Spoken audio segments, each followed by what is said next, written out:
The day I walked into that lawyer's office, I could still smell the jasmine from the garden I planted years ago, the same garden I no longer owned.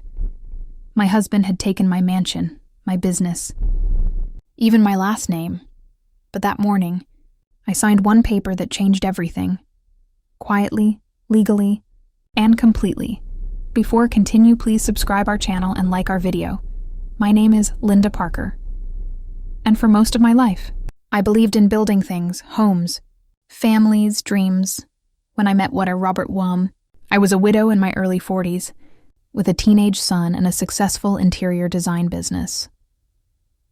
My first husband had left me a lovely estate outside of Charleston, a white-columned house that I restored, room by room, with love and patience. Robert was charming, polite, and thoughtful. He seemed genuinely interested in me, not my money. He owned a small construction firm, and we bonded over our shared love for design and architecture. He'd often say, "You have such an eye for beauty, Linda. You make any place feel alive." After a year of dating, he proposed, right under the old oak tree in my backyard. It felt romantic, simple, sincere, and I said yes, because I wanted to believe I could love again, that wealth hadn't made me cynical. When we married, I kept my last name. He said he didn't mind, but over time, small remarks began to surface. "People keep calling you Mrs. Parker," he'd say with a little laugh. "They should know you're Mrs. Dunn now." I brushed it off, thinking it was just pride. Every man wants to feel important. I trusted him completely. After all, I had already lived through loss. This time, I just wanted peace. The first sign of trouble came wrapped in kindness. Robert suggested we simplify the paperwork. He said, "Honey, if anything ever happens to me, I don't want you tangled up in legal messes. Let's put everything in joint names. The house, the business, even your company bank account. It's safer that way." I hesitated, but then he looked me straight in the eye and asked, "You trust me, don't you?" And I did. So I signed. A few months later, things began to shift. He hired new office staff, brought in new clients. I was busy with design projects, and he handled what he called the technical stuff. Until one day, I got a letter from the county clerk. It said, "The deed to my mansion was now under Robert and Linda Dunn." Oh, not my full name, not my name at all. That night, I confronted him. He smiled and said, "It's just paperwork. Linda, it's better for taxes."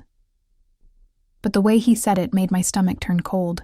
From that point on, everything changed, slowly, quietly, like a storm forming behind closed doors. He started hosting business dinners in my home, entertaining clients who acted like I was the help. He'd introduce me as my lovely wife who decorates our projects. Our projects. He took over my sunroom, the same place I once sipped tea with friends, and turned it into his office. He even replaced our family photos with framed blueprints of his company's achievements. I started to feel invisible, like I'd been erased from my own story. One evening, I overheard him talking to his sister. He said, "Once the new paperwork clears, everything will be under my name. Linda doesn't even check the accounts anymore." That night, I couldn't sleep. I sat alone in my old study, now his office, and opened the drawer. Inside were folders labeled with my company's logo. But the ownership lines had changed. Everything I'd built was now under his business. I called the bank the next morning. My business funds were merged into a joint account. My email access was gone. When I confronted him again, he raised his voice. "Don't make this dramatic," he snapped. "You're still living in the house, aren't you?" That's when I realized I was no longer a partner in my marriage. I was property in his possession. 6 months later, an envelope arrived. A charity gala invitation. It was addressed to Mr. and Mrs. Robert Dunn. Not Linda Parker. It shouldn't have mattered. But it did.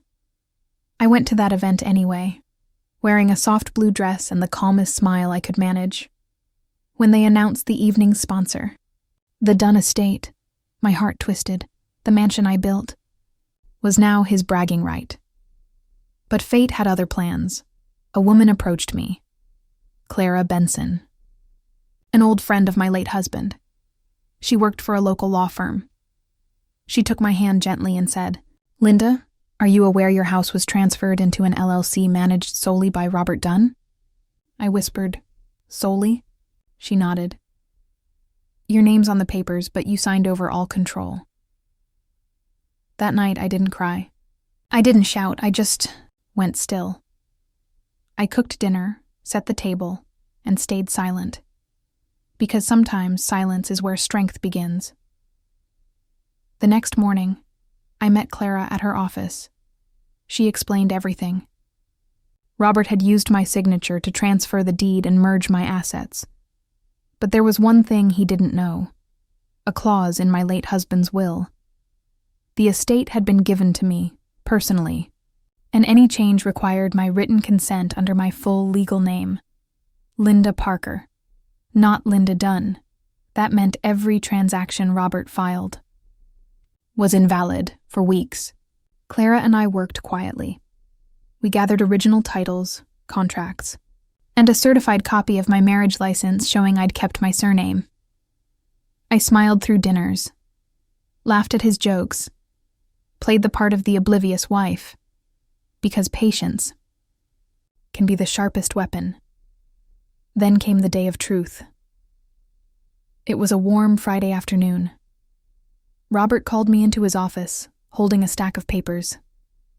He said, "We're refinancing the mansion. I just need your signature here."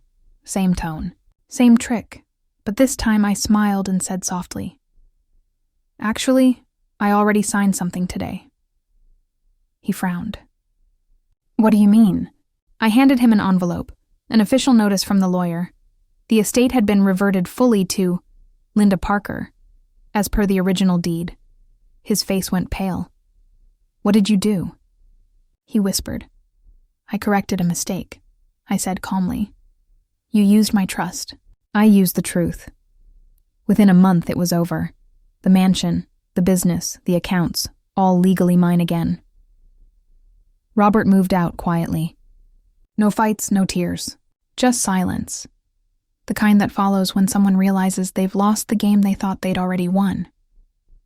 Weeks later, I walked through my home, the air finally still, the jasmine blooming again. I rehung the family photos, reopened my studio, and planted new flowers where the old ones had withered. Sometimes, my neighbors ask how I stayed calm through it all, and I tell them this: strength doesn't always shout. Sometimes it signs quietly. The lesson? Trust is sacred, but so is your name. Protect both. Soft piano fades. Pause. If this story touched your heart, please like, share, and subscribe.